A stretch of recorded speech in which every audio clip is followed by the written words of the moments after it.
നമസ്കാരം. പാലക്കാട്ടെ ഒരു പ്രത്യേക പരിപാടിയിൽ വിശിഷ്ടാതിഥിയായി പങ്കെടുക്കാനിരിക്കുന്ന പ്രമുഖ സംഗീതജ്ഞൻ ശ്രീ ഔസേപ്പച്ചനെ എറണാകുളത്തെ ഒരു സ്ഥലത്ത് വെച്ച് പിടികൂടി അരമണിക്കൂറോളം സംഭാഷണം നടത്താൻ കഴിയുമോ എന്നുള്ള യജ്ഞത്തിന് തുടക്കം കുറിക്കുകയാണ്. ഏത് നിമിഷവും അദ്ദേഹത്തിന് ഈ സംഭാഷണത്തിൽ നിന്ന് പുറപ്പെട്ട് പോകേണ്ടി വരികയും ചെയ്യുമെന്നറിയാം. സംഗീതം പോലെ അത്രമേൽ എളുപ്പമുള്ളതല്ല കേരളത്തിലെ യാത്രകൾ എന്നതും വളരെ പ്രധാനപ്പെട്ട കാര്യമാണ്.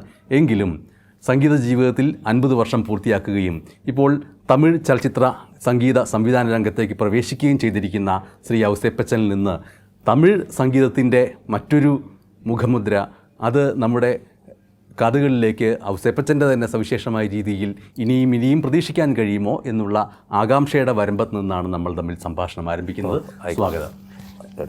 ഔസേപ്പച്ചനിൽ നിന്ന് മലയാളിക്ക് ലഭിക്കാൻ പോകുന്ന ശ്രവണമധുരമായ തമിഴ് മൊഴിയുടെ ഒരു ഈണസാധ്യത, അതാണൊരു വലിയ പ്രതീക്ഷ. എങ്ങനെ കാണുന്നത്? ആ പ്രതീക്ഷയ്ക്ക് വകയുണ്ടെന്ന് തന്നെയാണ് ഞാൻ പറയാം. കാരണം എന്നെ സംബന്ധിച്ചിടത്തോളം മ്യൂസിക് എനിക്ക് മൊണോട്ടണി ആയിട്ടില്ല, എൻ്റെ ക്രിയേറ്റിവിറ്റി മൊണോട്ടണി ആയിട്ടില്ല. ഇപ്പോഴും ഞാൻ ചിന്തിക്കുന്നത് എനിക്കൊന്നും ചെയ്യാൻ സാധിച്ചിട്ടില്ല, ഇതല്ലല്ലോ, ഇനി എന്തെങ്കിലും ചെയ്യണം, സംതിങ് ഡിഫറെൻറ്റ്. എനിക്ക് എൻ്റെ ഗോള് ടാർഗറ്റിലേക്ക് എത്താൻ പറ്റിയിട്ടില്ല എന്നാണ് ഞാൻ ചിന്തിച്ചുകൊണ്ടിരിക്കുന്നത് ബേസിക്കലി. അതെൻ്റെ ഒരു ഏത് കാര്യത്തിൽ അങ്ങനെയാണ് കേട്ടോ. ഒരു കാര്യം ചെയ്ത് ഒരു ചെറിയ വേറെ എന്തെങ്കിലും കാര്യങ്ങളിൽ ഒരു സാധനം തുടച്ച് വൃത്തിയാക്കുമ്പോഴും ഞാൻ അങ്ങനെ തന്നെ ചിന്തിക്കുക, ഇത് മുഴുവനായിട്ടില്ല, അവിടെ ഒരു പൊടിയുണ്ടല്ലോ ഇതുണ്ടല്ലോ വിചാരിക്കും. വയലിൻ വായിച്ച് റെക്കോർഡ് ചെയ്ത് കഴിഞ്ഞ് കഴിഞ്ഞാൽ ഞാൻ ആ റെക്കോർഡിങ് കഴിഞ്ഞിട്ട് ഞാൻ അതിൻ്റെ ഉള്ളിൽ പിന്നിൽ പോയിട്ട്, അതായത് എൻ്റെ പാട്ടല്ല വേറെ ആരുടെയെങ്കിലും റെക്കോർഡിങ് കഴിഞ്ഞിട്ട് ഞാൻ ഉള്ളിൽ വന്നിട്ട് കേട്ടിട്ട് പറയും, അല്ല അതൊന്നും കൂടി വായിക്കുക, ഒന്നും കൂടി പെർഫെക്റ്റ് ചെയ്യാനുണ്ട്, അവിടെ പോയിട്ടുണ്ട് കുറച്ച്, അതൊക്കെ ഓക്കെ ആണെന്ന് അവർ പറയും. അവർക്ക് സമയമില്ലെങ്കിൽ അവർ പറയും ഇതൊക്കെ മതി എന്ന് പറഞ്ഞിട്ട് നിർബന്ധിച്ചിട്ട് എന്നെ പറയും ചെയ്യും. അന്ന് രാത്രി കിടന്നാൽ ഉറക്കം വരില്ല. ഞാൻ എപ്പോഴും അത് അങ്ങനെ പുതിയത് ക്രിയേറ്റ് ചെയ്യണമെന്ന് ആഗ്രഹിക്കുന്ന ഒരു വ്യക്തിയാണ്. എൻ്റെ പാട്ടുകൾ കേട്ടാൽ നിങ്ങൾക്കറിയാം, ഞാൻ പെട്ടെന്ന് അത് നിങ്ങൾക്ക് മനസ്സിലാകാൻ വേണ്ടിയിട്ടാണ്. ഞാൻ ഒരിക്കലും ഒരു പാറ്റേണൈസ്ഡ് സംഗീതത്തിൻ്റെ പുറകിൽ പോയിട്ടില്ല. ഓരോ പടത്തിനും സിറ്റുവേഷൻ പറയുമ്പോൾ അതിന് എൻ്റെ മനസ്സിൽ തോന്നുന്ന ഒരു ഈണം, അത് വേറൊരു ഈണം അങ്ങനെ ചിന്തിച്ചിട്ടൊന്നുമില്ല. ആ സിറ്റുവേഷന് അപ്പം മനസ്സിൽ തോന്നുന്ന ഒരു ഈണം പറയുന്നു. പിന്നെ അത് ഉണ്ടായി വരുമ്പോൾ പലരും പറയും, അയ്യോ അതിന് മറ്റേ ചായയുണ്ട് ഇത് ചായയുണ്ട് എന്ന് പറയുമ്പോൾ അപ്പോൾ അതിനെ കളയും, വേറെ പിടിക്കും. നമ്മളറിയില്ലല്ലോ, നമ്മുടെ സബ് കോൺഷ്യസ് മൈൻഡിൽ നമ്മൾ ഇൻഫ്ലുവൻസ് ചെയ്യുന്നത്. So this is how I do. Even yesterday when I was composing for a new film, ഇതേമാതിരി പെട്ടെന്ന് ഇങ്ങനെ പറയുമ്പോൾ ആ സംവിധായകൻ അതിൻ്റെ കഥ പറഞ്ഞുകൊണ്ടിരിക്കുന്ന നേരത്ത് അവിടെ ഒരു മോണ്ടേജസ് സോങ് വേണമെന്ന് എൻ്റെ അടുത്ത് പറയുകയാണ്. അപ്പോൾ ഞാൻ പറഞ്ഞു, അവിടെ എന്ത് മോണ്ടേജസ് സോങ്? ഒരു കോർട്ടിൽ നിന്ന് പുറത്ത് വരുന്നു, അല്ല പുള്ളിയുടെ കാമുകിയെ കുറിച്ചിട്ട്. അയ്യേ അതൊരിക്കലും ശരിയാവില്ല, കാമുകിയെ കുറിച്ചിട്ടല്ലല്ലോ അവിടെ വരേണ്ടത്. കാമുകിനെ കുറിച്ച് വന്നാൽ പിന്നെ ഇവൾക്ക് ഇവൻ്റെ അടുത്തുള്ള ഇവർ തമ്മിലുള്ള ബന്ധം ഇവർ തമ്മിൽ ബന്ധമേ ഇല്ല. അങ്ങനെ വന്നാലാണ് ആ പടം നന്നാവുള്ളൂ. അവസാനമാണതറിയുക. അപ്പോൾ ആ സസ്പെൻസ് പുളിയില്ല ഇവിടെ പിന്നെ ഇഷ്ടമെന്ന് പറഞ്ഞു കഴിഞ്ഞാൽ അത് ശരിയാണല്ലേ. എന്നിട്ട് ഞാൻ പറഞ്ഞു, ഒരു കാര്യം ചെയ്യേ, നമുക്ക് പാട്ടുണ്ടാക്കാം. ഇവൻ്റെ ലൈഫ് എന്തായാലും കാണിച്ചിട്ടില്ല. ഇതൊക്കെ ഞാനിങ്ങനെ പറയുമ്പോൾ മനസ്സിലാവില്ലേ. അപ്പോൾ ടോട്ടലി വ്യത്യസ്തമായിട്ടുള്ള അതിൻ്റെ അകത്ത് ഫൈറ്റ് ഉണ്ടാവും, ഇവൻ്റെ അടിപിടികളുണ്ടാവും, ഇവൻ്റെ ലൈഫിൽ നടക്കുന്ന എല്ലാ ഇൻഷുറൻസും കൂട്ടിക്കുഴഞ്ഞൊരു പാട്ട്, എന്നാൽ വ്യത്യസ്തമായ അതിന് വളരെ മാച്ചിങ് ആയിട്ടൊരു പാട്ട്, എല്ലാം എന്നൊക്കെ പറഞ്ഞിട്ടൊരു പാട്ട് അതിൽ ഉണ്ടാക്കാമെന്ന് സജസ്റ്റ് ചെയ്തു. പാട്ട് ഉണ്ടാക്കിയിട്ടില്ല. ഞാൻ ഈ പറഞ്ഞു വരുന്നത് എന്താണെന്ന് വെച്ച് കഴിഞ്ഞ് കഴിഞ്ഞാൽ, നമ്മൾക്ക് പുതിയത് എനിക്ക് ഉണ്ടാക്കാൻ ഇഷ്ടമാണ്. അപ്പോൾ അതുകൊണ്ട് ഇനിയിപ്പോൾ തമിഴ് സിനിമ ഒന്നല്ല 10 വന്നാലല്ല, 10 100 വന്നാൽ എനിക്ക് ചെയ്യാൻ പറ്റും. വരില്ല എന്നുള്ളത് എനിക്കറിയാം. ഈ പ്രായത്തിൽ ഞാനും അങ്ങനെ വരണമെന്നൊന്നുമില്ല. വന്നാൽ I am ready for that. ഈ ഏകദാനതയെ ഒട്ടും ഇഷ്ടമല്ല എന്ന് പറഞ്ഞല്ലോ, ബഹുസ്വരതയാണ് ഇഷ്ടമെന്ന് പറയുന്നു.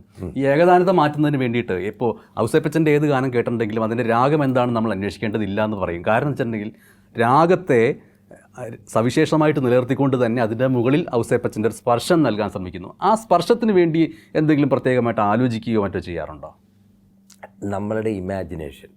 രാഗം എന്നുള്ളത് ഈ സിനിമാ സംഗീതം ചെയ്യുമ്പോൾ ഒരു രാഗത്തിനെ ബേസ് ചെയ്തിട്ടല്ല, രാഗമല്ല രാഗഭാവമല്ല, സിറ്റുവേഷൻ്റെ ഭാവമാണ് നമ്മൾ എടുക്കുന്നത്. ആ സിറ്റുവേഷൻ്റെ ഭാവത്തിന് നമ്മളുടെ ഉള്ളിൽ വരുന്ന കുറച്ച് സ്വരങ്ങൾ, സംഗീത നോട്ടുകൾ. ഈ നോട്ടുകൾ ആ സിറ്റുവേഷൻ അനുസരിച്ച്, ഇപ്പോൾ നമ്മൾ വർത്തമാനം പറയുമ്പോൾ ഇതിൽ സംഗീതം ഉണ്ടായിക്കൊണ്ടിരിക്കുന്നുണ്ട്. I am talking, there is a music, I am talking, അങ്ങനെയല്ലോ ഞാൻ പറഞ്ഞേ. I am talking, there is a music in it. It's a full ഗമകമാണ് എൻ്റെ സംസാരത്തിൽ. അത് ഓരോരോ ലാംഗ്വേജിനും ഓരോരോ തരത്തിലുള്ള ഹിന്ദുസ്ഥാനി ടൈപ്പ് ഉണ്ടാവും, വെസ്റ്റേൺ ടൈപ്പ് ഉണ്ടാവും, പക്ഷേ ഗമവും ഉണ്ടാവും. ഗമം എന്ന് വെച്ച് കഴിഞ്ഞാൽ there will be an oscillation between the words. അപ്പോൾ അത് നമ്മൾ സംസാരിക്കുന്നതിലുണ്ടാകുന്ന പോലെ തന്നെയാണ് എന്തെന്നാ പറയുക, ഈ ഭാവം ഉണ്ടാകുന്നത്. അപ്പോൾ അതിന് ശേഷം ഇത് ഏതെങ്കിലുമൊക്കെ ഒരു രാഗത്തിലായിരിക്കും. ആ രാഗം നമ്മൾ ഇത് ഈ രാഗത്തിലാണ് വന്ന് സംഭവിച്ചതല്ലേ. വളരെ ചുരുക്കത്തിൽ ഇപ്പോൾ ശ്രീരാഗത്തിലൊരു പാട്ട് വേണമെന്ന് പറഞ്ഞാൽ ഏതോ വാർമ്, അത് നമ്മളുണ്ടാക്കിയത് ആ ശ്രീരാഗം ബേസ് ചെയ്തിട്ട് തന്നെയാണ്. പക്ഷേ അത് നോർമലി അങ്ങനെയല്ല. നമ്മളോരോ സിറ്റുവേഷൻ നമ്മളുടെ മനസ്സിൽ വരുന്നത്, ഞാൻ അങ്ങനെയാണ്. പണ്ട് കാലത്ത് അങ്ങനെയൊന്നും ആയിരുന്നില്ല എന്ന് എനിക്കറിയാം. പണ്ട് കാലത്ത് ലിറിക്സ് വരുന്നു, അപ്പോൾ ലിറിക്സ് വന്ന് കണ്ടു കഴിഞ്ഞാൽ തന്നെ ചിന്തിക്കും ഇത് ഏത് രാഗത്തിൽ പിടിക്കാം. അവരത്രയും നോളജിലാണ്. കല്യാണി വേണോ, സിന്ധുവാരി വേണോ, ശങ്കരാഭരണം വേണോ, അവർ തീരുമാനിക്കുന്നു. അപ്പോൾ അത് മാത്രമല്ല, അവർക്ക് ആ ഓരോ രാഗത്തിലും അതേ ലിറിക്സ് ഒരു 10 രാഗത്തിൽ മാറി അപ്പം തന്നെ സ്പോട്ടിൽ പാടാൻ പറ്റും. ദക്ഷിണാമൂർത്തി സ്വാമി ഒന്നും പറയേ വേണ്ട, വർത്തമാന പത്രം കൊടുത്തു കഴിഞ്ഞാലും അദ്ദേഹം പാട്ടാക്കും. അപ്പോൾ അതൊക്കെ നമ്മളെ ഇൻസ്പയർ ചെയ്തിട്ടുണ്ട്. അപ്പോൾ അതിൻ്റെ ഭാവങ്ങൾ വരുന്നത് ആ പടത്തിനനുസരിച്ച് ഭാവങ്ങൾ വരികയാണ്. അപ്പോൾ അതിന് രാഗം ഉണ്ടെങ്കിലും രാഗത്തിൻ്റെ അപ്പുറത്ത് ആ പാട്ടിൻ്റേതായിട്ടുള്ള സിറ്റുവേഷന് മാച്ചായിട്ടുള്ളൊരു ഭാവം അതിൻ്റെ ഉള്ളിൽ വന്ന് പെടുന്നുണ്ട്. അതുകൊണ്ടാണ് പടം കാണുമ്പോൾ ജനം അത്രയധികം ആകർഷിക്കുന്നത്, അല്ലാണ്ട് അതിൻ്റെ രാഗം അതായതുകൊണ്ടല്ല. പക്ഷേ ദർ ഈസ് എ രാഗം ബിഹൈൻഡ് ഇറ്റ്.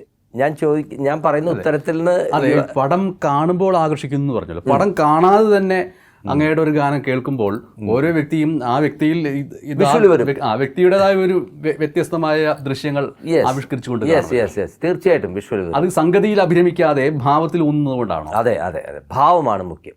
ഒരു പാട്ടിന് സംഗതികളൊന്നുമില്ല. സംഗതികൾ ഇമ്പോർട്ടൻ്റ് ആണ്, പക്ഷേ എന്തിനാണ് സംഗതി എന്നുള്ളതാണ്. അതിനൊരു ഭാവം ഉണ്ടാക്കാനേ ആ സംഗതി ഉപയോഗിക്കാൻ പാടുള്ളൂ, അല്ലാണ്ട് സർക്കസ് കാണിക്കാനല്ല സംഗതി. നമ്മൾ പാടുന്ന സാധനത്തിന് ചടുലത അല്ലെങ്കിൽ അതിന് ഒരു പ്രത്യേക ഭാവം വരണമെങ്കിൽ അവിടെ ഒരു സംഗതി നമ്മൾ ഇൻകോർപ്പറേറ്റ് ചെയ്യുകയാണ് ചെയ്യുന്നത്. അപ്പോഴും for what? For the feel of the song. Feel of the song ആണ് അൾട്ടിമേറ്റ്. അതിൻ്റെ പിന്നാലെയാണ് ബാക്കിയെല്ലാം വരുന്നത്. ഇതൊക്കെ നന്നാവാനായിട്ട് ശ്രുതി താളമൊക്കെ ചേരണം എന്നുള്ളത് പിന്നീട് വരുന്നതാണ്. പലപ്പോഴും ശ്രുതി താളം ചേർന്നില്ലെങ്കിലും ചിലപ്പോൾ ഭാവം കൊണ്ട് ചിലപ്പോൾ ആ പാട്ട് ചിലപ്പോൾ ജനങ്ങൾ കൂടുതൽ ആകർഷിച്ചിട്ട് നമ്മൾ കണ്ടിട്ടുണ്ട്. ശ്രുതി ചേരാണ്ട് പാടുന്നുണ്ടാവും, പക്ഷെ എന്നാലും അതിൻ്റെ ഭാവം കൊണ്ട് അത് ജനത്തിനെ ഭയങ്കരമായിട്ട് ഹിറ്റായിട്ടുണ്ടാവും. പ്രായത്തെക്കുറിച്ച് ഔസേപ്പച്ചൻ പറഞ്ഞുകൊണ്ട് ഞാൻ ചോദിക്കുകയാണ്, ഈ പ്രായത്തിൽ ഇനി എന്നെ പുതിയ സിനിമകൾ ചെയ്യാൻ വേണ്ടി ആരെങ്കിലും വിളിക്കുമോ എന്ന് ചോദിക്കുകയും ചെയ്തല്ലോ. 7 വയസ്സുള്ളപ്പോൾ നിക്കറിട്ടുകൊണ്ട് വല്ലൂർ ഗവൺമെൻറ് ഹൈസ്കൂളിൻ്റെ മുമ്പിൽ നിന്നുകൊണ്ട് പാടിയ പാട്ട് അവിടെ നിന്ന് തുടങ്ങുന്ന ഒരു പക്ഷേ വാസ്തവത്തിൽ ഈ 50 വർഷത്തേക്കുള്ള യാത്ര എന്ന് പറയുന്നത് ഇവിടെ എത്തിയിട്ട് ഇപ്പോൾ വീണ്ടും ഒരു കുട്ടിയായിട്ട് മാറുകയാണോ തമിഴ് സിനിമയിലേക്ക് വരുമ്പോൾ? 1985 എന്താണോ ഞാൻ ചെയ്തത് അത് തന്നെയാണ് 2023 ചെയ്തത്. അതായത് 1985 കാതോട് കാതോരം ചെയ്യുമ്പോൾ എൻ്റെ ഫസ്റ്റ് പടം ചെയ്ത പോലെ അതേ ഫീൽ തന്നെയാണ് 2023 ഈ പറഞ്ഞ റൂട്ട് നമ്പർ 17 ചെയ്യുമ്പോഴും അതേ ഫീലാണ് എനിക്കുണ്ടായിട്ടുള്ളത്. ഇത് എപ്പോഴും അങ്ങനെ ഉണ്ടാവുള്ളൂ. ഇനി അടുത്ത പടങ്ങൾ ഇപ്പോൾ ചെയ്യുന്നതൊക്കെ എൻ്റെ ആദ്യ പടം ചെയ്യുന്ന ഫീലിലാണ് ഞാൻ ചെയ്യുന്നത്. നമ്മൾ ചെയ്തിട്ടുണ്ടാവും, പഴക്കമുണ്ടാവും, അത് നമ്മളെ ഒരുപാട് എന്താ പറയുക ലഘൂകരിക്കും. നമ്മുടെ ശ്രമങ്ങളെ വളരെ ഈസി ആയിട്ട് ചെയ്യാനായിട്ട് നമ്മളെ പഠിപ്പിക്കും. നമുക്കതിനുള്ള സ്വാതന്ത്ര്യം കിട്ടും നമ്മൾ കൂടുതൽ എക്സ്പീരിയൻസ് ആകുമ്പോൾ. പക്ഷേ എങ്കിലും ചെയ്യുന്ന സമയത്ത് ജീവിതത്തിൽ ആദ്യമായിട്ട് ചെയ്യാണ് ഈ പണി എന്ന് തോന്നും എനിക്ക്. അത്രമാത്രം അതിന് വേണ്ടിയിട്ട് ഞാൻ പാഷനായിട്ടായിട്ട് ഡെഡിക്കേറ്റ് അതിനുവേണ്ടി മെനക്കെടും. ഒരുപാട് അതിന് വേണ്ടിയിട്ട് ശ്രമിക്കും എന്നുള്ളതാണ്. ഒരു കയ്യിൽ വയലിനുണ്ട്, മറു കയ്യിൽ ബാക്ക്ഗ്രൗണ്ട് മ്യൂസിക്കിൻ്റെതായ ഒരു വലിയ മനോലോകവുമുണ്ട്. ഇതിനൊപ്പം തന്നെ നഷ്ടപ്പെട്ടു പോകുന്നൊരു കാര്യമെന്ന് പറയുന്നത് പുതിയ തലമുറയുടെ ഒരു സിനിമാ സങ്കല്പത്തിൽ പാട്ടുകൾ ആവിഷ്കരിക്കപ്പെടാറില്ല. അപ്പോൾ പാട്ടുകൾ ആവിഷ്കരിക്കപ്പെടാത്ത സിനിമകളുടെ കാലത്ത് പോലും ഞാനതിലുണ്ടാവുമെന്ന് തോന്നിപ്പിക്കാൻ കഴിയുന്ന രീതിയിലാണോ? ഉണ്ടല്ലോ, എനിക്ക് തോന്നിപ്പിക്കുകയല്ല, അതിന് വേണ്ടുന്ന രീതിയിൽ. ഇപ്പം ഞാൻ നേരത്തെ പറഞ്ഞില്ലേ, ഒരു പാട്ടിൻ്റെ സിറ്റുവേഷൻ പറഞ്ഞല്ലോ, ഒരു നല്ലൊരു മെലഡി സോങ്, ഒരു ലവ് സോങ് ഉണ്ടാകുന്നിടത്താണ് ഞാൻ പറഞ്ഞ സിറ്റുവേഷനിൽ കാർ ഓടിക്കുമ്പോഴും ഫൈറ്റ് കൂടുമ്പോഴും അതാണ് കാണിക്കേണ്ടത്. അവിടേക്ക് നമുക്കൊരു പാട്ട് വരാം എന്ന് പറഞ്ഞാൽ ആ പാട്ട് becomes A part of BGM, background score of that film. ഇപ്പം ഇന്ന് അധികം വരുന്നത് ബാക്ക്ഗ്രൗണ്ട് സ്കോർ പോലെയാണ് പാട്ടുകൾ വരുന്നത്. സോ ആ പാട്ടുകൾ അത് ആ പടത്തിന് അതാണ് ആവശ്യം വരുന്നത്. അപ്പോൾ പണ്ടത്തെ പോലെ കഥ നായിക സങ്കല്പത്തിൽ പാട്ട് പാടിക്കൊണ്ട് സ്വപ്നങ്ങളിൽ പാടിക്കൊണ്ടിരിക്കുന്ന സിറ്റുവേഷൻസ് ഒന്നും ഇപ്പം ഇല്ല. ഇപ്പോൾ ആ സിറ്റുവേഷന് പാട്ട് ലിറിക്സ് പോകുന്നതിൻ്റെ ഒപ്പം ചിലപ്പോൾ പെട്ടെന്നൊരു പാട്ട് കയറി അങ്ങോട്ട് വന്നിട്ട് ഇപ്പോൾ വീണ്ടും ലിറിക്സിലേക്ക് പോകും. ലിറിക്സ് അല്ല, ഡയലോഗ്സിലേക്ക് പോകും. അങ്ങനെ അതിൻ്റെ ഇടയിൽ കൂടെ ബാക്ക്ഗ്രൗണ്ട് സ്കോർ വരും, അതിൻ്റെ ഇടയിൽ കൂടെ 4 വരികൾ പാട്ടായിട്ട് വീണ്ടും വരും. So that is what it is happening. അല്ലാണ്ട് അതായത് സംഭവഗതികൾക്ക് ആസ്പദമാക്കിയിട്ടല്ല ഒരു ഗാനം ചിട്ടപ്പെടുന്നത്. നമ്മളുടെ നാട്ടിൽ മാത്രമല്ലേ ഇതുണ്ടായിരുന്നുള്ളൂ. നമ്മളിപ്പോൾ ഹോളിവുഡ്, ഇംഗ്ലീഷ് ഫിലിംസ്, അതിൽ സാധാരണ രീതിയിൽ ഈ പാട്ടുകളില്ലല്ലോ. ഏത് പടത്തിലാണ് പാട്ടുകളുണ്ടെങ്കിൽ അത് റിയലിസ്റ്റിക് സോങ് ആയിരിക്കും. അതിലെ ക്യാരക്ടർ ഒരു സ്റ്റേജിൽ നിന്ന് പാടുന്ന സീനാണെങ്കിൽ അതിന് പാട്ടുണ്ടാവും. അല്ലാത്തത് വളരെ ചുരുക്കമേ ഉള്ളൂ. ചില പടങ്ങൾ മ്യൂസിക്കൽ, സൗണ്ട് ഓഫ് മ്യൂസിക്, മറ്റേ അങ്ങനത്തെ പടങ്ങളൊക്കെ ഉണ്ടായിട്ടുണ്ട്, ഇല്ലെന്ന് പറയുന്നില്ല. പക്ഷേ mostly 99% they don't have a space for the songs. നമ്മളുടെ ഈ കൺവെൻഷണൽ സോങ്സിന് അവർക്ക് സ്പേസ് ഇല്ല. അപ്പോൾ അതേപോലെ തന്നെയാണ് നമ്മളുടെ ഇവിടെയും കൺവെൻഷണൽ സോങ്സ് വേണ്ട എന്ന് തീരുമാനിച്ചിരിക്കുകയാണ്. പകരം വേറെ തരത്തിൽ മ്യൂസിക് വരുന്നു. കൺവെൻഷണൽ സോങ്സിന്റെ കാലത്ത് ചിട്ടപ്പെടുത്തിയ സംഗീതം ഒരുപാട് ഞാൻ ചെയ്തു. അങ്ങനെ ചെയ്ത സംഗീതം പോലും ആ കാലത്തിനപ്പുറത്തുള്ള ഒരു കാലത്തെ മുൻകൂട്ടി കണ്ട് ചെയ്തിട്ടുണ്ടോ? അങ്ങനെ ആയിപ്പോയിട്ടുണ്ട്. അതെനിക്കറിഞ്ഞൂടാ, അതെന്തോ എനിക്കറിഞ്ഞൂടാ. ഞാൻ ചെയ്യുന്ന കാലത്ത് പലപ്പോഴും പല പാട്ടുകളും എനിക്ക് വളരെ ഇഷ്ടപ്പെട്ട് ഞാൻ ചെയ്തിട്ടുണ്ട്. എനിക്ക് വ്യത്യസ്തമായി ചെയ്യണം എന്നുള്ളത് എൻ്റെ നിർബന്ധമാണ്. ആ വ്യത്യസ്തത ഞാൻ അതിൽ നൽകിയിട്ടുണ്ട്. അതിൻ്റെ പേരിൽ തന്നെ ആ പാട്ടുകൾ സ്വീകാര്യത നഷ്ടപ്പെട്ടിട്ടുമുണ്ട്. കാരണം പുതിയത് പെട്ടെന്ന് കാണുമ്പോൾ നമ്മൾ കണ്ടില്ലേ, പണ്ട് മാരുതി കാർ, ഈ ഫ്ലാറ്റായിട്ടുള്ള ചതുരപ്പെട്ടി ജപ്പാനിൽ നിന്ന് ഇമ്പോർട്ട് ചെയ്ത കാറ് വന്നപ്പോൾ എല്ലാവരും അത് വളരെ ആവേശത്തോടു കൂടി മേടിച്ചു, ഇഷ്ടപ്പെട്ടു. എന്നിട്ട് ഈ മൂക്ക് ചെരിഞ്ഞ നെക്സ്റ്റ് മോഡൽ വന്നപ്പോൾ അയ്യേ ഇതെന്താണ് ഇങ്ങനെ, നമ്മുടെ നാട്ടുകാർ അങ്ങനെയാണ് പറഞ്ഞത്. കുറച്ച് കഴിഞ്ഞപ്പോൾ എന്തുണ്ടായി, ഈ ചെരിഞ്ഞ മൂക്കേ വേണ്ടു, മറ്റത് കണ്ടു കഴിഞ്ഞാൽ പഴഞ്ചനായി, ഇത് പുതിയതായി, മനസ്സിലായോ എന്ന് പറഞ്ഞ പോലെയാണ് അതൊക്കെ. So it all depends. ഔസേപ്പച്ചൻ്റെ സംഗീത ജീവിതത്തിലുടനീളം ഭക്തി അതൊരു ഒരു ഒരു സമാന്തര ധാരയായിട്ട് തുടക്കത്തിലുണ്ടായിരുന്നു തോന്നുന്നു. ഇല്ല, അങ്ങനെയില്ല. അത് ഭക്തി രസത്തിലൂടെ ഒന്നുമില്ല എൻ്റെ സംഗീതം വന്നിരിക്കുന്നത്. ഭക്തി ഉണ്ടായിരുന്നു, ഞാൻ സംഗീതത്തിലായിരുന്നു എൻ്റെ ഭക്തി. ഞാനിത് രണ്ടും കൂട്ടിക്കുഴച്ചിട്ടില്ല. പിന്നെ ഒരു കാര്യം പറയാം, എനിക്ക് ഈ സംഗീതത്തിലേക്ക് ഞാൻ കാല് വയ്ക്കാനുള്ള കാരണം ഈ ഭക്തിമാർഗമാണ്. ഭക്തിയിലൂടെ, ആ പാട്ടുകളിലൂടെ, അന്ന് വളരെ പ്രിമച്വർ സ്റ്റേജിൽ ഈ ഭക്തിഗാനങ്ങൾ എന്നെ ഒരുപാട്, അത് ഞാൻ അറിയാതെ അതിൻ്റെ സംഗീതം എൻ്റെ ബ്രെയിനിൽ സ്റ്റോർ ചെയ്യപ്പെട്ടിട്ടുണ്ട് ഭക്തിയുടെ നിറവിൽ. പക്ഷേ അത് പിന്നീട് ഞാനെന്ന ഔസേപ്പച്ചൻ എന്ന് പറഞ്ഞ ഈ സംഗീത സംവിധായകനോ അല്ലെങ്കിൽ ഒരു വയലിനിസ്റ്റോ ഭക്തിയിലൂടെ സംഗീതത്തെ സമീപിച്ചിട്ടില്ല. സംഗീതത്തിലൂടെ മാത്രമേ ഞാൻ സമീപിച്ചിട്ടുള്ളൂ. നീയൻ സർഗ സൗന്ദര്യമേ എന്നുള്ള ഗാനം മുതൽ തന്നെ അത് അതിൻ്റെ വരികളിൽ വരുന്ന ഭക്തിയാണ്. അത് വരികളിൽ വരുന്ന ഭക്തി എന്ന് പറയുന്നത് അത് എഴുതുന്ന സിറ്റുവേഷൻ അനുസരിച്ചിട്ട് അതിൽ ഭക്തി വേണം എന്നുള്ളത് കൊണ്ട് ഒരു പള്ളിപ്പാട്ട് അത് പിന്നീട് ഒരു പാട്ടായിട്ട് വരുന്നതാണ് സിറ്റുവേഷന്. അതിൻ്റെ ഉള്ളിൽ റൊമാൻസും നന്നായിട്ട് ഇഴുകി ചേർത്തിട്ടുണ്ട്. നമ്മുടെ എവർലാസ്റ്റിംഗ് സോങ്സ് നമുക്ക് ഒരുപാട് തന്ന എൻ്റെ തലതൊട്ടപ്പനാണ് ONV സാറ്. അദ്ദേഹത്തിൻ്റെ വരികൾ മനോഹരമായിട്ട് അതിൽ, ആ വരികളിലൂടെയാണ് നമ്മൾ അതിൻ്റെത്. പക്ഷേ actually music basically it is not devotional music at all. Devotional music അല്ലല്ലോ, അതിൽ പറയുന്ന സിറ്റുവേഷൻ തന്നെ അങ്ങനെയല്ലേ. ഞാൻ എന്തുണ്ടാക്കിയാലും ഒരു പള്ളിപ്പാട്ട് പോലെയേ വരുള്ളൂ എന്ന് പെണ്ണെടുപടി വേണം പറയുമ്പോൾ വ്യത്യസ്തമായിട്ട് ചെയ്യണമെന്ന് വ്യത്യസ്തമായിട്ട് ചെയ്തു. അപ്പോൾ ആ പാട്ട് അച്ഛൻ്റെ നെടുപടി വേണുവിൻ്റെ പാട്ടാണ് എന്ന് വെച്ച് കഴിഞ്ഞാൽ there is A basic theological content in that. അവിടെയാണ് നമ്മൾ മ്യൂസിക് വ്യത്യസ്തമാക്കുന്നത്. അപ്പോൾ പക്ഷേ എന്ത് മ്യൂസിക് വ്യത്യസ്തമായാലും കണ്ടൻറ് ഇതായതുകൊണ്ട് അതിന് ആ ഒരു ഭക്തിയുടെ മയം ഉണ്ടാവും. പ്ലസ് റൊമാൻസ് അതിലുള്ളത് കൊണ്ട് റൊമാൻസും ഉണ്ട്, രണ്ടും ഉണ്ട്. ഈ കാലഘട്ടങ്ങളുടെ വ്യത്യാസത്തിനനുസരിച്ച് മനോഗതിയിൽ മാറ്റം വരുമല്ലോ, തലമുറയുടെ ചിന്താഗതിയിൽ മാറ്റം വരുന്നു, പ്രണയ സങ്കല്പങ്ങളെക്കുറിച്ചുള്ള ചിന്തയിലൊക്കെ മാറ്റം വരുന്നു. ഈ മാറ്റങ്ങൾക്ക് ഒപ്പിച്ച് ഒരു സംഗീതത്തിൽ മാറ്റം വരുത്തേണ്ടതുണ്ടെന്ന് തോന്നിയിട്ടുണ്ടോ? തീർച്ചയായിട്ടും നമ്മൾ മാറണമല്ലോ, എല്ലാം മാറുന്നുണ്ടല്ലോ. നമുക്ക് സംഗീതം എന്ന് പറയുന്നത് നമ്മൾ സംഗീതത്തിലെ താളം, ശ്രുതി, അതിലൊന്നും മാറ്റം വരാൻ പാടില്ല. അതൊക്കെ ശ്രുതിയും താളമൊക്കെ ചേരന്നെ വേണം. ശ്രുതി ചേരണ്ട എന്ന് പറഞ്ഞ സിറ്റുവേഷൻ ഉണ്ടെങ്കിൽ ശ്രുതി ചേർക്കാണ്ട് ചെയ്യാം, അതും ഒരു തരത്തിൽ ചേർച്ചയാണ്. ശ്രുതി ചേരണ്ടാത്ത സ്ഥലത്ത് ശ്രുതി ചേർക്കാണ്ട് ചെയ്യുന്നതാണ് അവിടുത്തെ ചേർച്ച, അല്ലേ എന്ന് പറഞ്ഞ പോലെ. ഈ തലമുറകളുടെ മാറ്റമല്ല, നമ്മളെല്ലാ ചേഞ്ച്, നമ്മളിപ്പെടുന്ന കോസ്റ്റ്യൂം, നമ്മളിടുന്ന ഡ്രസ്സ്, നമ്മളെ കണ്ടാൽ തന്നെ നമ്മൾ വാട്ട് എവർ ഈസ് നമുക്ക് അപ്ഡേറ്റ് ചെയ്തുകൊണ്ടിരിക്കുന്നു. നമ്മളുടെ മാറ്റങ്ങളാണ്. നമുക്ക് മൊണോട്ടണി ജീവിതത്തിൽ വരാൻ പാടില്ല അല്ലേ? ആ മൊണോട്ടണിയെ മാറ്റാനാണ് നമ്മൾ ഓരോ കാര്യങ്ങൾ ചെയ്യുന്നത്. അല്ലെങ്കിൽ വെറുതെ ഇങ്ങനെ ഇരുന്നാൽ പോരെ. നമുക്ക് വി നീഡ് സംതിങ് ഡിഫറെൻറ്റ്. ആ ഡിഫറൻസ് നമ്മൾ ഉണ്ടാക്കാൻ ശ്രമിക്കണം. അത് നമ്മുടെ ജീവിതത്തിൽ നമ്മൾ ഉണ്ടാക്കാൻ ശ്രമിക്കുന്നുണ്ട്. നമ്മൾ എന്നും കാലത്തേറ്റ് ഉപ്പുമാവ് കഴിച്ചുകൊണ്ടിരുന്നത് എങ്ങനെയിരിക്കും? എന്തുകൊണ്ടാണ് നമുക്ക് ഡെയിലി മാറ്റങ്ങൾ സംഭവിക്കുന്നത്? അങ്ങനെ കുറേ കഴിയുമ്പോൾ എൻ്റെ വൈഫ് ആ ഉപ്പുമാവിൽ തന്നെ വേറൊരു വ്യത്യാസം ചെയ്യുന്നു. വേറെ കുറച്ച് കാഷ്നട്ട് ഇടുന്നു, മുന്തിരി ഇടുന്നു, അപ്പോൾ അതിന് വേറൊരു ടേസ്റ്റ് വരുന്നു. പിന്നെ കുറച്ച് കഴിയുമ്പോൾ അതിൽ വേറൊരു പരീക്ഷണം നടത്തുന്നു, സാമ്പാറുകളിൽ വ്യത്യാസപ്പെടുത്തുന്നു. എന്തിനാണത്? മൊണോട്ടണി കളയാനാണ്. സോ വി വിൽ ചിലപ്പം മൊണോട്ടണി കളയുമ്പോൾ വളരെ ബോറാവും. അപ്പോൾ നമുക്ക് കഴിക്കാൻ പറ്റില്ല, അത് വേറെ കാര്യം. അത് വല്ലപ്പോഴും സംഭവിക്കുന്നത്. പക്ഷേ try for that. We should keep on changing things. ഇതാണ് ശരി എന്ന് പറഞ്ഞിട്ട് അങ്ങനെ ഒരു സാധനമില്ല.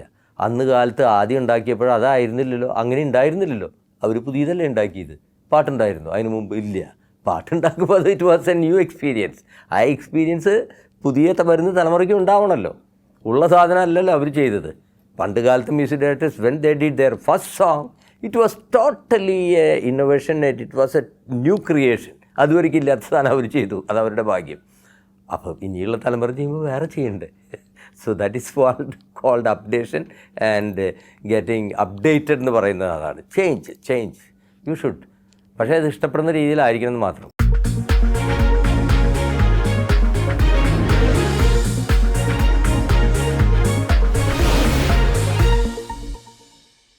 ഈ 80കളുടെ മധ്യത്തിലൊക്കെ ചെയ്ത സിനിമകളിലെ ഗാനങ്ങൾ അത് വളരെയധികം ഹിറ്റായിട്ടുള്ള ഗാനങ്ങളുണ്ട്. അതേ സമയത്ത് തന്നെ വേണ്ടത്ര ശ്രദ്ധ കിട്ടാതെ പോയ ചില ഗാനങ്ങളുമുണ്ട്. ഈ യൂട്യൂബിൻ്റെയും മ്യൂളിൻ്റെയും ഒക്കെ കാലഘട്ടത്തിൽ അങ്ങനെ ശ്രദ്ധ കിട്ടാതെ പോയ ഗാനങ്ങൾ പെട്ടെന്ന് തിരിച്ചറിയപ്പെടുകയും അത് കേട്ടിട്ട് വിളിക്കുകയും അതിൽ ആനന്ദിക്കുകയും ചെയ്തിട്ടുള്ളവരുടെ പ്രതികരണങ്ങളൊക്കെ കേൾക്കുന്ന സംഭവങ്ങൾ ഉണ്ടായിട്ടുണ്ടോ? ഭയങ്കര സന്തോഷമാണ്. I M so thrilled. കാരണം നമ്മൾക്ക് നഷ്ടപ്പെട്ടു പോയി, നമ്മൾ കുഴിച്ചു മൂടിയ ഒരുപാട് നല്ല ക്രിയേഷൻസ്, നല്ല പാട്ടുകൾ, അതൊക്കെ എൻ്റെ ഫേവറേറ്റ് ആയിരുന്നു. അപ്പോൾ അത് മറ്റുള്ളവരുടെ ഫേവറേറ്റ് ആവാത്തതിൻ്റെ പേരിൽ ഞാൻ ഒരുപാട് വിഷമിച്ചു. ഇതെന്നായി എന്നെ തന്നെ ഞാൻ ഇത് ചെയ്തു.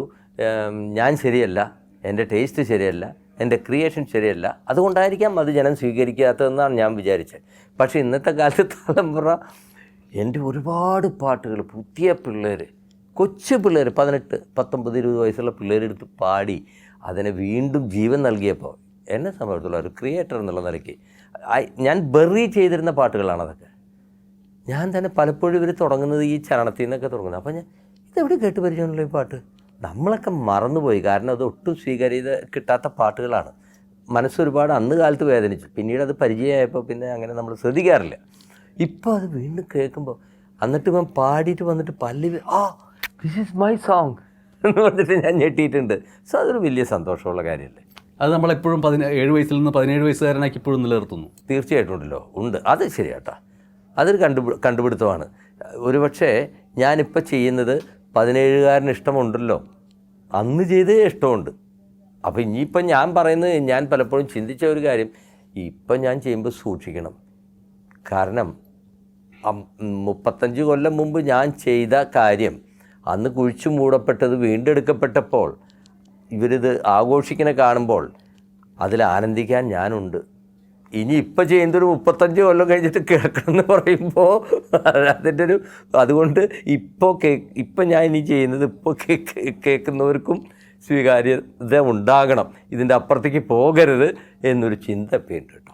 സംഗീത ജീവിതത്തിൻ്റെ ഏറ്റവും പ്രധാനപ്പെട്ട ഘട്ടങ്ങളിൽ എടുത്ത ചില തീരുമാനങ്ങൾ അത് ഉചിതമായിരുന്നു തോന്നുന്നുണ്ടോ? പ്രത്യേകിച്ചും മണിരത്നവുമായിട്ട് ഒരുമിച്ച് ചേരാൻ പറ്റുന്ന ഒരു സാഹചര്യം ഉണ്ടായിരുന്നു. മണിരത്നവും എ ആർ റഹ്മാനും ഒരുമിക്കുന്നതിന് മുമ്പ് സാധ്യത ഉണ്ടായിരുന്നു. അതിൽ നിന്ന് മാറിയുന്നത് ഉചിതമായി. അത് മാറിയതെന്ന് പറഞ്ഞു കഴിഞ്ഞാൽ ഇത് അദ്ദേഹം എന്ന് പറഞ്ഞ കാര്യമല്ല, എൻ്റെ സുഹൃത്തുക്കൾ എന്നെ ഒരുപാട് ഫോഴ്സ് ചെയ്താണ്. ബട്ട് എനിക്കെന്താ വെച്ച് കഴിഞ്ഞാൽ അത് ഉചിതമായിരുന്നു പറഞ്ഞു കഴിഞ്ഞാൽ തീർച്ചയായിട്ടും ഇതെല്ലാം ദൈവനിശ്ചയങ്ങളാണ്. ഞാനിന്ന് ഐ എം ഹാപ്പി നൗ. എനിക്ക് എന്താണ് കുറവ്?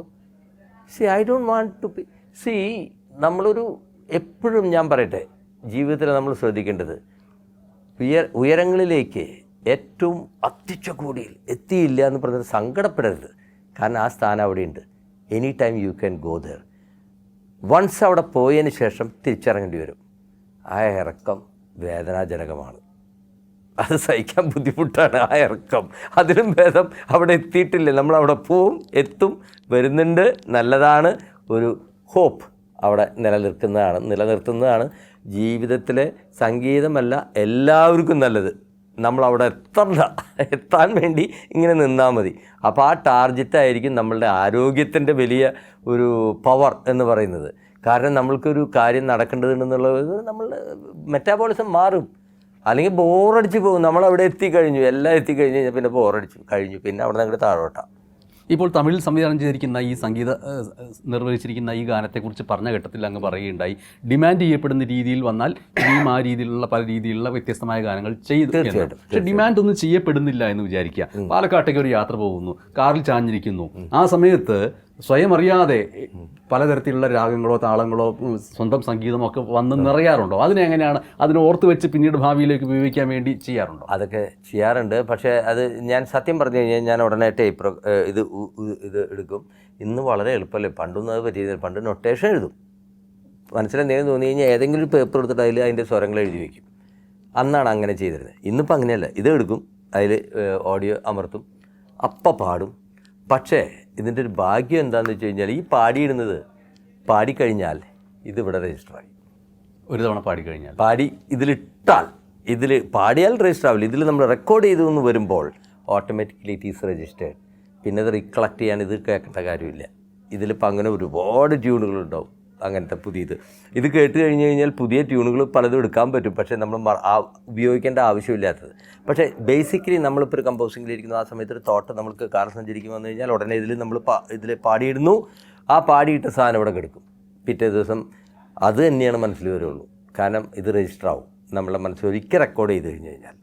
ഇതുവരെയ്ക്ക് അങ്ങനെയാണ്. തലയ്ക്ക് വേറെ കുഴപ്പങ്ങളൊന്നും പറ്റാത്തതുകൊണ്ട് എനിക്ക് പോകാനുള്ള സമയമായതുകൊണ്ട് ഇനിയുള്ള ഭാവിയിലെ പ്രോജക്റ്റുകളൊന്നും വേഗത്തിലൊന്നും ഞാൻ പറയാം. ഞാൻ ഇപ്പോൾ ഈ തമിഴ് പടം കഴിഞ്ഞു. ഇപ്പം ഞാൻ പാട്ടുകൾ ചെയ്ത ഒരു പടം ഷൂട്ടിംഗ് കഴിഞ്ഞിട്ടുണ്ട്. അതിൻ്റെ പേര് മച്ചാൻ്റെ മാലാക. ഇപ്പം നേരത്തെ ചോദിച്ചു, പുതിയ തലമുറയാണ്. സൗബിൻ സാഹർ ഹീറോ ആയിട്ട് അഭിനയിക്കുന്ന ഒരു പടമാണ്. ബോബൻ സാമുവൽ ആബ മൂവീസാണ് പ്രൊഡ്യൂസ് ചെയ്യുന്നത്. ആ പടത്തിൻ്റെ ബാക്ക്ഗ്രൗണ്ട് സ്കോറിലേക്ക് ഇങ്ങനെ നിയറിങ് ഈ മാസം അവസാനമോ അല്ലെങ്കിൽ അടുത്ത മാസം തുടക്കത്തിലോ അതിൻ്റെ ബാക്ക്ഗ്രൗണ്ട് സ്കോറിലേക്ക് കയറും.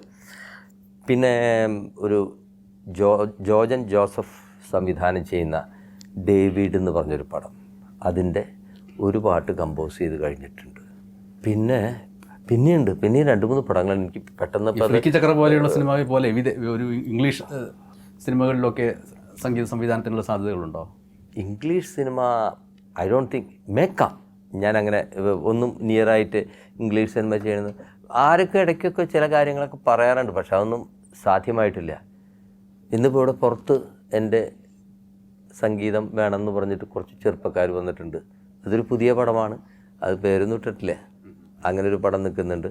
പിന്നെ ഞാനിപ്പോൾ പോകുന്ന പാലക്കാട്ടേക്ക് എൻ്റെ കൂടെ സഹയാത്രികനാവുന്ന ഒരു സംവിധായകനാണ്. 2 സബ്ജക്റ്റ് പറഞ്ഞു, അതിൽ ക്ലൈമാക്സും കാര്യങ്ങളൊക്കെ ഒന്ന് മാറ്റേണ്ടതായിട്ടുണ്ട് എൻ്റെ അഭിപ്രായം. So depends upon me. അപ്പോൾ ആ പാലക്കാട്ടേക്കുള്ള യാത്രയിൽ ഞങ്ങളതും കൂടി പൂർത്തീകരിക്കും. അതിൻ്റെ പാട്ടിൻ്റെ കാര്യമാണ് ഞാൻ നേരത്തെ പറഞ്ഞ ഒരു റൊമാൻറ്റിക് സോങ് മാറ്റി ഒരു ഭയങ്കര ആക്ഷൻ സോങ് ആക്കിയതെന്ന് പറഞ്ഞല്ലോ. ഇങ്ങനെയുണ്ട്.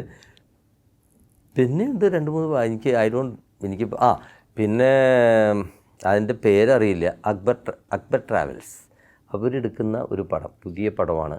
ഷാൻ സമദ് എന്ന് പറഞ്ഞിട്ടൊരു പയ്യനാണ് ഒരു പടം ചെയ്തത്. അതിലൊരു പാട്ട് ഞാൻ ഷിബു ചക്രവർത്തിയും കൂടി ചെയ്ത് അതിൻ്റെ ആർട്ടിസ്റ്റിനെ ആരെ കൊണ്ട് പാടിക്കണമെന്ന് ഇങ്ങനെ ആലോചിച്ചുകൊണ്ടിരിക്കുകയാണ്. ഇതൊക്കെ ഇങ്ങനെ പോയിക്കൊണ്ടിരിക്കുന്നു. ഇങ്ങനെ പടങ്ങളൊക്കെ ഉണ്ട് പോകുന്നുണ്ട്. എന്തായാലും അരികിലിരുന്ന ഒരാൾ പാടുന്നതിൻ്റെ അനുഭൂതി എപ്പോഴും എല്ലാ പ്രേക്ഷകരിലും ഉണ്ടാവട്ടെ എന്ന് ആശംസിക്കുന്നു. വളരെ സന്തോഷം.